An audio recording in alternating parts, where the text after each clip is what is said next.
Jesús hizo el mundo.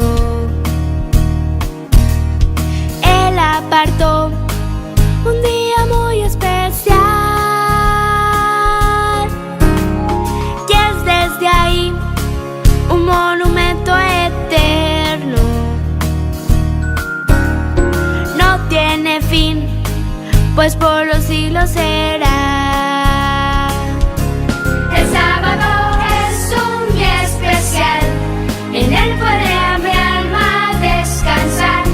Llegar a la casa de Jesús me llena de gozo. Cantar alabanzas al Creador, oír que la cruz por mí murió, me nace decir de corazón: Jesús, yo te amo.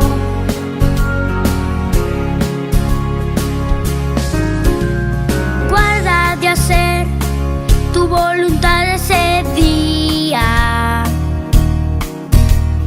Honra a Jesús con todo tu corazón. No hagas en él algo que aparte tu mente del gran amor que muestra siempre el Señor. El sábado es un día especial, en él puede mi alma descansar. Llegar a la casa de Jesús me llena de gozo. Cantar alabanzas al Creador, oír que la cruz por mí murió, me nace decir de corazón: el sábado es un día especial, en él puede mi alma descansar. Llegar a la casa de Jesús me llena de gozo. Cantar alabanzas al Creador, oír que la cruz por mí murió, me nace decir de corazón: Jesús, yo te amo. Jesús, yo te amo. Jesús, yo te amo. Jesús, yo te amo.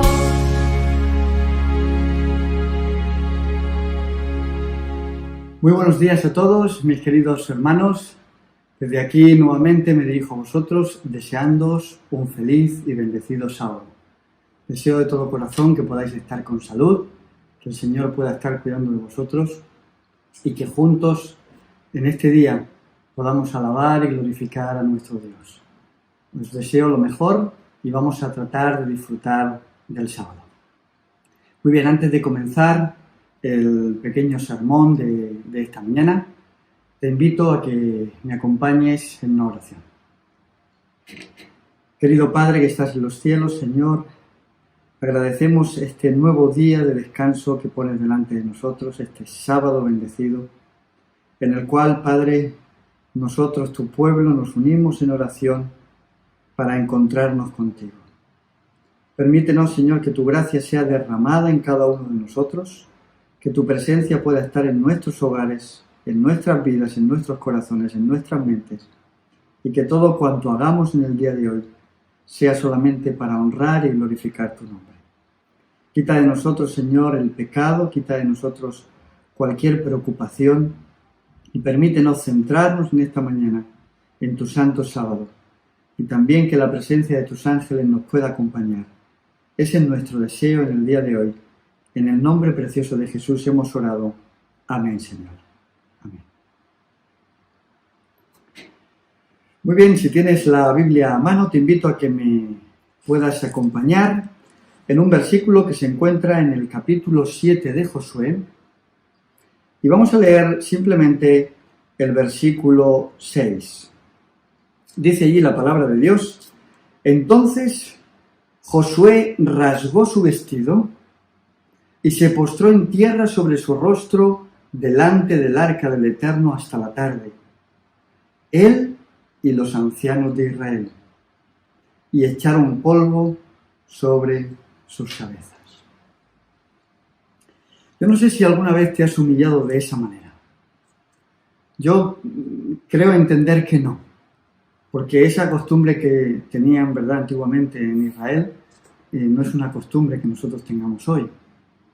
Pero el texto bíblico dice que Josué, por algo que ha ocurrido y que vamos a analizar más adelante, dice que rasga su vestido, se inclina de rodillas, se echa en tierra delante del arca y junto con los líderes de Israel, dice los ancianos de Israel, dice que se echaron polvo sobre sus cabezas. Esto era un símbolo de la humillación. Era un símbolo de lo poco que vale una persona delante de la presencia de Dios, porque lo hicieron delante del arca de Dios. Se humillaron profundamente. Y me gustaría, antes de abordar el tema, que pudiésemos ponernos en situación. Moisés hacía poco que había muerto y ahora Josué va a coger las riendas de ese liderazgo que había quedado vacante. Josué tiene ahora que llevar adelante una gran tarea. Tiene que introducir al pueblo de Israel en la tierra prometida.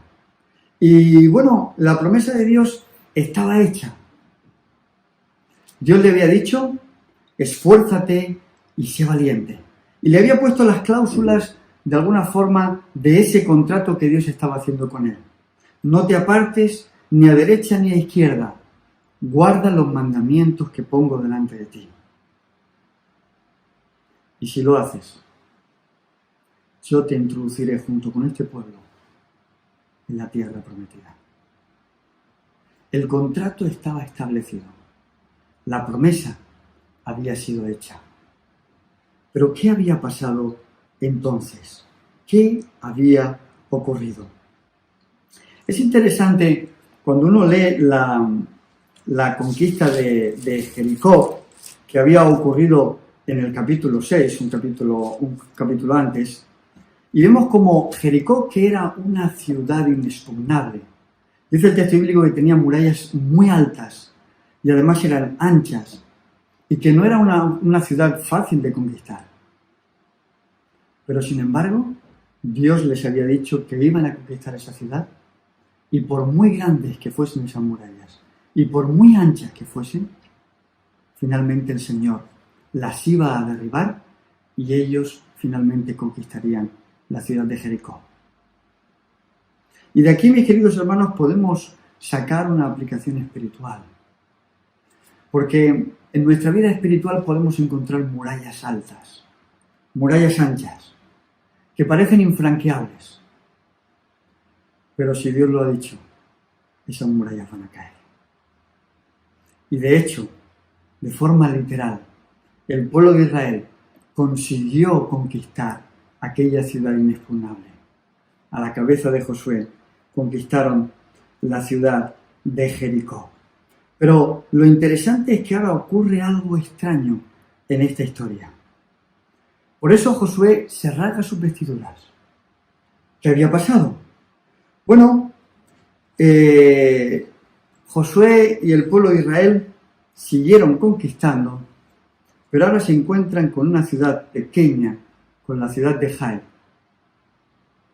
Y pensando que iban a poder conquistarla de una forma rápida porque era una ciudad insignificante, resulta que en Jai Israel es derrotado. Y el texto bíblico reseña justo antes de esa humillación de Josué, en el versículo 5, dice: los de Jai hirieron a unos 36 hombres y los siguieron desde la puerta hasta Sebarim y los derrotaron en la bajada, y el corazón del pueblo se disolvió como el agua. ¿Qué pasa cuando nos sentimos derrotados? Entramos en un estado anímico como el que entró el pueblo de Israel. Nos disolvemos como el agua. Y decimos: ¿por qué, Señor? ¿Qué ha pasado? ¿No nos acompañaba tu promesa? Una ciudad pequeña. Y sin embargo fueron derrotados. Esto es interesante, mis queridos hermanos, porque de alguna forma tenemos que entender que muchas veces, ¿verdad?, los problemas, las dificultades, las derrotas nos van a sumir en la apatía. Al igual que al pueblo de Israel. Pero Dios no quiere eso. El apóstol Pablo, de alguna forma, nos da ese empuje a través de ese texto bíblico tan conocido a los que aman a Dios. Y lo dice bien claro, los que aman a Dios, no los que creen en Dios o conocen de Dios, no, los que aman a Dios porque tienen una buena relación con Dios. Dice, todas las cosas les ayudan para bien, sean malas o sean buenas. Si uno ama al Señor, finalmente sacará algo positivo, algo bueno de esa situación. Y Josué, en este momento, cuando se siente mal y no entiende cómo después de haber conquistado Jericó, una ciudad que era dificilísima de conquistar, no había habido ningún problema y ahora con Jai habían sido derrotados. Josué no entiende y entonces se humilla y clama a Dios y dice que está allí un buen tiempo, ¿verdad?, junto con los líderes de Israel. Y finalmente el Señor le dice en el versículo 10, levántate. ¿Por qué te postras sobre tu rostro? ¿Por qué estás ahí quejando? De alguna forma, el Señor le está diciendo a Josué, Josué, que el fracaso no te defina. Que el fracaso de haber perdido una batalla no te declare como un fracasado para siempre. Podemos fracasar, pero no está todo perdido. Y Dios le dice, levántate. Hoy salió mal. Hoy no conquistaste esa ciudad. Pero quizás sea un momento para valorar. No te rindas. Lo que hay que hacer es levantarse, pensar con la cabeza y ver, analizar la situación y averiguar dónde está el error. ¿Cuál ha sido el problema por el cual se ha perdido esa batalla? Quisiera entrelazar otra experiencia para destacar algunos detalles. Si me vais a permitir que vayamos ahora a Génesis capítulo 21, vamos a leer los versículos del 14 al 20. Es el momento en el que Abraham tiene que despedir a Agar y a Ismael, porque hay problemas en su hogar, y entonces tiene que despedirlos. Y dice el versículo 14, Génesis 21, del 14 en adelante, dice, entonces Abraham se levantó muy de mañana y tomó pan y un odre de agua, y lo dio a Agar, y poniéndolo sobre su hombro y entregándole al muchacho, la despidió. Y ella salió y anduvo errante por el desierto de Berseba, y le faltó el agua del odre, y echó al muchacho debajo de un arbusto, y se fue y se sentó frente a él, a la distancia de un tiro de arco, porque decía, no veré al muchacho cuando muera. Sin embargo, dice el texto bíblico, y cuando ella se sentó enfrente, el muchacho alzó su voz y lloró. Y oyó Dios la voz del muchacho, y el ángel de Dios llamó a Agar desde el cielo y le dijo, ¿qué tienes, Agar? No temas, porque Dios ha oído tu voz, la voz del muchacho, en donde está. Levántate y alza al muchacho. Nuevamente le da la misma orden que a Josué. Emplea el mismo verbo. Levántate de ese estado. ¿Qué haces ahí lamentando? Y entonces dice el texto bíblico, dice que después Dios le abrió los ojos a Agar y vio una fuente de agua, y fue y llenó el odre de agua y dio de beber al muchacho, y Dios estaba con el muchacho, y creció y habitó en el desierto y fue tirador de arco. ¿Qué pasaba con Agar? La situación la estaba sobrepasando. Se había quedado sin agua, había entrado en un estado de desesperación, y finalmente había abandonado a su hijo allí debajo de un arbusto para no verlo morir. Y esa situación que la embargaba le había impedido ver que había una fuente de agua cerca. Y Agar se sintió derrotada. Ya no quiso luchar más.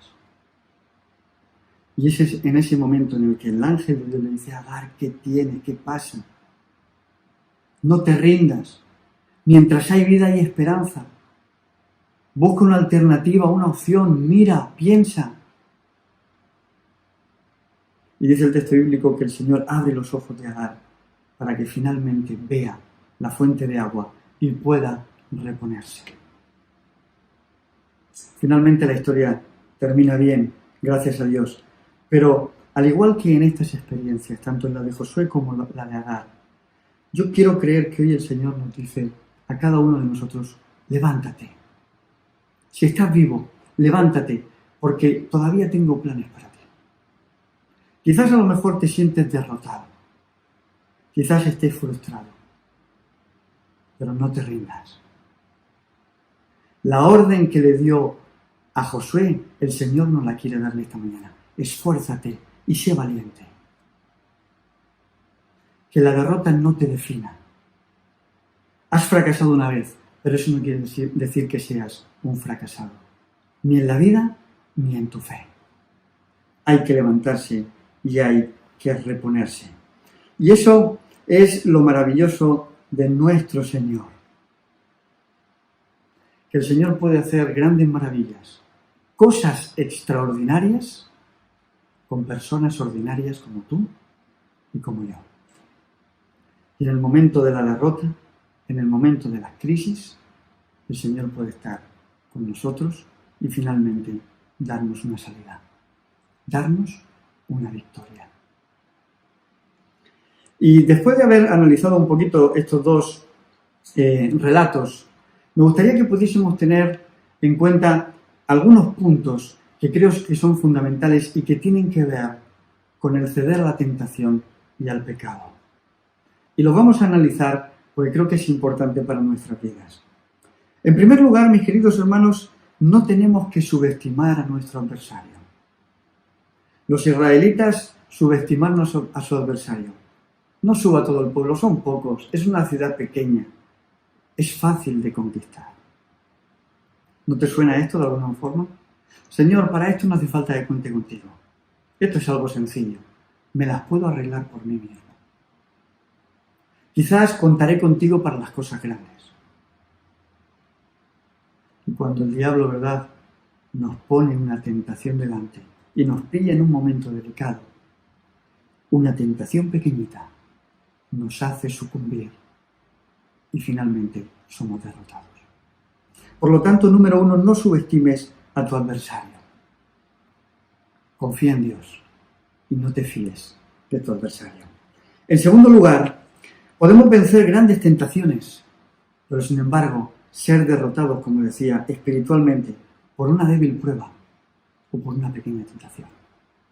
Así que no debemos confiarnos. En tercer lugar, la derrota de Jai hizo que el pueblo doblara la rodilla. ¿Qué ha pasado? Hemos sido derrotados, hemos sido vencidos cuando creíamos que el problema era sencillo, que podíamos resolverlo, cuando pensábamos que podíamos conquistar esa ciudad sin ninguna dificultad. Resulta que somos derrotados. ¿Qué hace el pueblo en ese momento? Se arrodilla. Cuando nos sintamos derrotados, mis queridos hermanos, lo primero que tenemos que hacer es arrodillarnos. Donde quiera que estemos, sacar un momento, retirarnos a un lugar y clamar al Señor y pedir su ayuda. En cuarto lugar, la victoria de ayer no es ninguna garantía para la victoria de mañana. Así que tenemos que seguir confiando al igual que ayer en el Señor. Tenemos que ir con el Señor delante para no ser derrotados. Lo importante es obedecer la voz de Dios. Levántate, conserva la calma y descubre cuál ha sido el motivo de la derrota. ¿Por qué no has vencido esa batalla? ¿Por qué finalmente has fracasado? Bueno, el Señor le da la respuesta a Josué y le dice, has fracasado porque Israel ha pecado. Interesante. Aquí tenemos ahora el motivo del fracaso de Israel y que puede ser un motivo de nuestros propios fracasos. Israel ha pecado. Puede ser que en muchos de nuestros fracasos haya un pecado activo y de alguna forma debemos analizar la situación para tratar de identificar por qué hemos sido derrotados. Mis queridos hermanos, lo hemos dicho muchas veces, Dios no tolera el pecado. Nos ama a los pecadores. El Señor ha dado su vida por nosotros porque nos ama, pero aborrece el pecado. Y muchas veces nosotros abrazamos el pecado porque nos gusta, porque nos da satisfacción. Y el pecado tenemos que desecharlo de nuestras vidas. Hay personas, mis queridos hermanos, que tienen pecados ocultos en sus vidas. Hay otros que son pecados públicos. Pero en cualquier caso, sea un pecado oculto o sea un pecado público, el Señor lo que nos pide es que nos acerquemos a Él, que entendamos que el pecado nos daña, que el pecado nos come por dentro, nos aleja de Dios y que lo único que debemos hacer es alejarnos de eso que nos está dañando. Debemos de quitar el pecado de nuestras vidas. Debemos de vivir una vida sin pecado con la ayuda de Dios. En quinto lugar, el pecado tenemos que saber que nos esclaviza. Ya lo dijo Jesús en Juan capítulo 8, versículo 34. Él llega a decir, de cierto os digo, que todo aquel que comete pecado, esclavo del pecado es. Porque el pecado nos enreda, el pecado nos esclaviza. Se forman hábitos pecaminosos en nuestra vida. Y eso impide, mis queridos hermanos, que muchas veces podamos vencer nuestras batallas. El pecado esclaviza. En sexto lugar, tenemos que saber que además el pecado nos enferma. Hay otra cita, ¿verdad? En Éxodo capítulo 15, versículo 26, donde dice el Señor, si oyeres atentamente la voz de Jehová tu Dios, e hicieres lo recto delante de sus ojos, y dieres oído a sus mandamientos, y los guardares de todo tu corazón, ninguna enfermedad de las que envié a los egipcios te enviaré a ti, porque yo soy Jehová, tu sanador. ¿Qué hace el pecado? Nos enferma por dentro. ¿Qué hace Dios cuando vamos a Él y pedimos perdón? Nos sana. Porque Dios es nuestro sanador. Pero el Señor lo dice bien claro. Atiende tu oído, ¿verdad? Esté atento tu oído a la ley de Dios, a los mandamientos de Dios, para cumplirlos y para no vivir una vida de pecado. ¿Sabéis, mis queridos hermanos? A veces el pecado del rencor nos puede consumir y enfermar. ¿Cuántas personas no duermen por el rencor hacia alguien? O incluso hacia un hermano de nuestra propia iglesia, de nuestra familia. Y a lo mejor el hermano ni lo sabe. Y el hermano duerme a gusto y el otro no puede dormir por el rencor. Y eso es un pecado que enferma a la persona por dentro. El odio, la envidia, la hipocresía, el quebrantamiento finalmente de las leyes divinas, de las leyes de la salud y de las leyes morales que el Señor nos ha dejado para que nos vaya bien. El pecado, mis queridos hermanos, nos enferma y nos desgarra por dentro. En séptimo lugar, tenemos que entender que el pecado destruye la paz interior. Isaías capítulo 57, versículo 21 dice, no hay paz, dijo Dios, para el impío. Una palabra de origen latín. El impío es el que no obra píamente, es el que hace el mal. Para esos que hacen el mal, no hay paz, no hay tranquilidad. Por eso es importante, mis queridos hermanos, que nosotros podamos apartarnos del pecado, porque el pecado no trae paz a nuestra alma. Podemos ser cristianos, podemos ser adventistas, podemos ser lo que queráis. Pero si hacemos el mal, la paz de Dios no va a estar en nosotros. Y finalmente es algo que nos va a pesar en nuestro corazón. Número 8, y voy terminando, el pecado produce muerte.